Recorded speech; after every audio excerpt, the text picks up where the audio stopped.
Hello. So what you're about to see is an excerpt from our last Sunday's live where we did an uncorking of Booker's 2020-02 Boston batch. So what we did is we cut it up to only include the parts where we are talking about the review. I know a lot of things happen on live.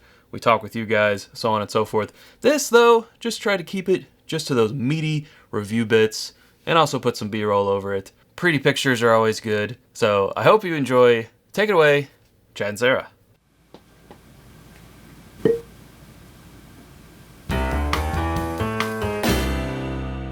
Whoa. All right, look at all these thumbs ups. All right, main event time. Booker's.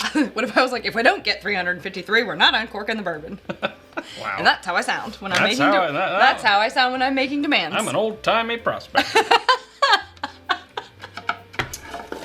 We're so glad to have this because normally it's like, you know, it is June and this is only 02. 02. So if we're going by quarters, this is July. We're still, July. If we're going by quarters, it's late. It is late, yeah. But not by much. It's, July 5th. So only 5 days late.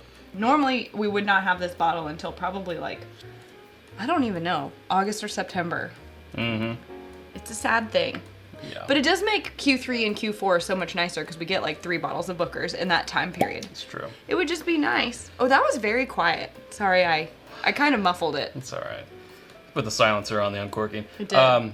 We want to say thanks to Austin Scott.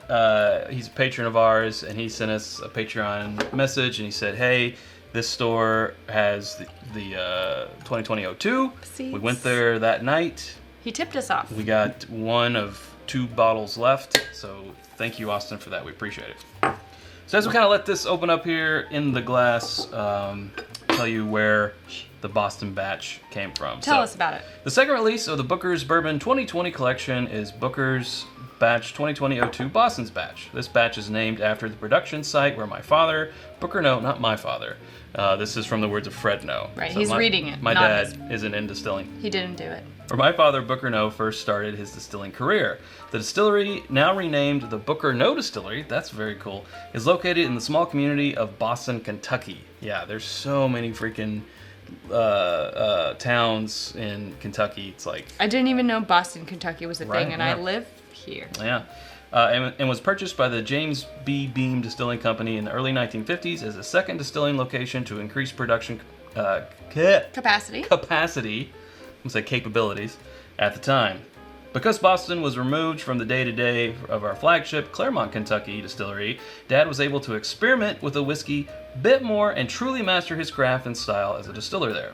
Some may say this is where he found his love of experimentation. Oh. So there you go. There's a little bit more, but that's the bones of it. But we'll say this about it: this will be a history-making batch of Booker's Bourbon, since I selected this batch with the help of my son and 8th generation Beam distiller Freddie No. Freddie. So this is the first time Freddie helped out on it. Yeah, because he's been doing Little Book and some other stuff. But that's pretty cool. This is his first Booker's. Mm-hmm. The nose on this is very different than the 2020-01. The 2020-01 was, I feel like, an But you outlier. love peanut butter. Yes. It was an outlier, but in a good way for us. This is more like typical Booker's nose. A little more subdued. Still a little bit of nuttiness in there, Yeah. but just your typical dark bourbon flavors: caramel, vanilla, oak, char. Mm-hmm. Do I have to? We should also say this is 126.5 proof. It's 6 years, 3 months, and 10 days. All right. Ooh. And there's something else going on too. Oh, go ahead. Almost like a sour apple note. Hey, you know what? What? I think this is, so it's not 2020-01. It's No. not that hints of the Booker's 30th. Right. That one kind of had with the silky smooth peanut butteriness. I feel like this is more like maybe Sip a While or Right. Front Porch Well, Batch, you know? Maybe more like front porch. I don't know. Table. Okay, so on the scale of Booker's, this being Booker's 30th, 2020-01, Sip a While, Front Porch for me. Okay. Here. They live here. Yes. And then you've got, what was that? Was it Teresa's batch? Teresa's Batch or Shiny Barrel or... One of those ones. What was 2019-01? That one I just did not care for. Was that the barbecue? No, that was Teresa's batch. Okay, so Pretty then you've sure. got Teresa's batch over here. And then you've got a lot of Bookers living in here that are all really great. They're all like right on the normal, this is what you get. And I feel like this one's falling a little bit more there. Do you like my chart? It's great. It's great. I love it. I love the visual aids. Which, now, I will say that's probably one of the only ones I've ever felt that way about. So they have a really good track record. They do. With me. They do, yeah. I feel like they kind of made up for 2019 in the end with 03 and 04. Beaten Biscuits and Country Ham, right? Country Ham, then Beaten Biscuits. Yeah. But 2019 was still sort of a soft year for Bookers. It was, yeah. So far, and I haven't had my second sip or anything, but I did it. Just so far with the 01 and the 02, I feel like they're out of the gate strongly. Strongly? It's just, yeah. Out of the gate strongly. Cool. Out of the gate strongly. Got a few people saying they can't find Bookers where they're at. I just have a hard time wrapping my head around that, but I guess we're kind of spoiled. You know what I've kind of said when I've sort of been defending the Booker's price hike? And a lot of that is because I don't feel like the price hike has hit us. Because again, we can still buy a bottle for $70. But again, I said we weren't used to having to pay the availability tax, and now it's time to pay the piper. It's like that availability tax. Yeah. It might be going to where it's raised up because the availability might be being pulled back, because I now see this in some stores listed as a limit 1. What? Which that's never happened around here. That's your fault. Sorry. So I don't know, maybe that's like, hey, if we're going to raise the price, we better make sure this isn't very available, which would be a crappy thing to do, but look at, the Weller example. Weller not available. Price go, but popularity. With popularity comes price. Sure. Comes lower availability. But the thing I'll say about that is, Weller, especially Special Reserve, should be about $20. Is 90 proof. Yeah. And we've had people say, should I pay $100 for it? Like, no. But I feel like some people feel like that would be okay because Weller is more sought after, less readily available, and so you could pay $100. You could justify paying $100 for this 90 proofer, but you would not want to pay $100 for Booker's because it's always on the shelf. And I think it is a perception thing. Even though this is much higher in proof, it's older. Well, about the same age, really. And well, I guess that's true. 6. This is a little over 6.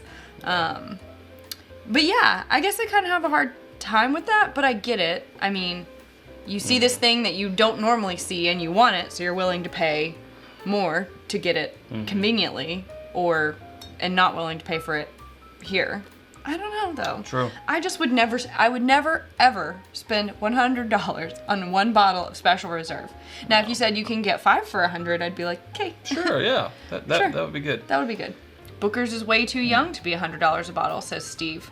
But age isn't everything. Well, I hear that argument though, because again, we've talked about this before. A lot of people will say, well, I can get a 15-year-old Knob Creek pick for $55. Fair. But you can also go to a craft distillery and they'll say, oh, our 3-year-old thing that we hugged and kissed every day is $120. Peerless. It's young. Now, albeit good. Good. I do like Peerless Bourbon. But it's not old. $100 and it's not old. But man, watch it sell out. Watch it sell out. Yep. You usually do not see that sitting. The rye, that's a different story. It's been out for a while. But the bourbon, man, it goes. It does go. Yeah, I mean, age, I get the age thing. It's a bar that we kind of mentally set ourselves. But, you can have a barrel sit on the bottom of a warehouse for 20 years, or you could have one sit in the top of the warehouse or close to it for 7, 8 years and have, drastically different finished products. You might like that one that's younger. I'll tell you what. And you take that out of the equation. That's how I feel about Pappy. I think 23 is too old. It's too oaky. Mm-hmm. Yeah. Personally, it's good still. It's nice, to have it and try it. Not complaining at all. Like, first world problems, right? Right. First world bourbon problems. But if you ask me if I'd rather have like the 20 or the 23, I mean, rather have the 20. Now, between the 20 and the 15, I don't have enough experience with that side by side that I could say. Right. But I think we should do you still have a little bit left? I do. Let's just set it aside. It's a good thing you asked. It was about to be gone. Yeah. Okay, we're going to set it aside. We can come back to it later as it kind of opens up. I feel like the Booker's conversation always generates a lot of comments. Oh, absolutely. I think everyone's got a lot to say about this. I think it is one of those divisive things. Sure. Like the Booker's price hike is a divisive topic. Yeah. Yeah, so we'll come back to it in a little bit. So back to the Booker's. It's sat for probably about 30, 40 minutes. It's still delicious. Okay. It still tastes good. Yeah, I gotta say, this is more of like the standard profile Booker's. Yep. It's got the heat, it's got the nuttiness, it's got a little bit of that peanut butteriness, but not like that rhymed. the 2020-01 did. It's more just middle of the road, solid Booker's. It's not over here at the exceptional. It's not with the whoa. What were they thinking with this one? It's just one that you're used to. Agreed. So if you're out of your normal Booker's, I feel like this would be a great replacement that's not going to skew off right one direction or the other. So, depending on what the price is in your place, again, our area, around $70 still, I would give it the recommend. I mean, I'm going to get another bottle. I mean, okay, if it's between the 2020-01 or this one, I'm going to say go for the 01. But if Same. I would get, if you buy all of the Bookers, then yes, get this one. Yeah. You're not going to regret that, I don't think. There you go, yeah.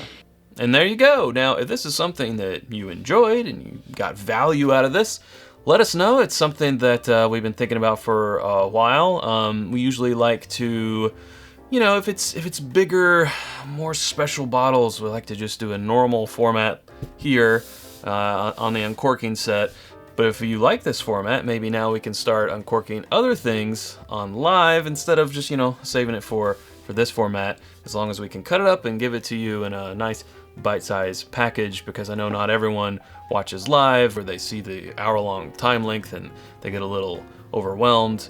So I think this might be good. Also give us a little more content out there. If you didn't see the live but you just want to check out a particular uncorking, you can just watch an edited video like this. So let us know if this is something that you want to see more of in the future, and we may just do that. But until then, I'm Chad, and of course I'll leave you with drink more bourbon.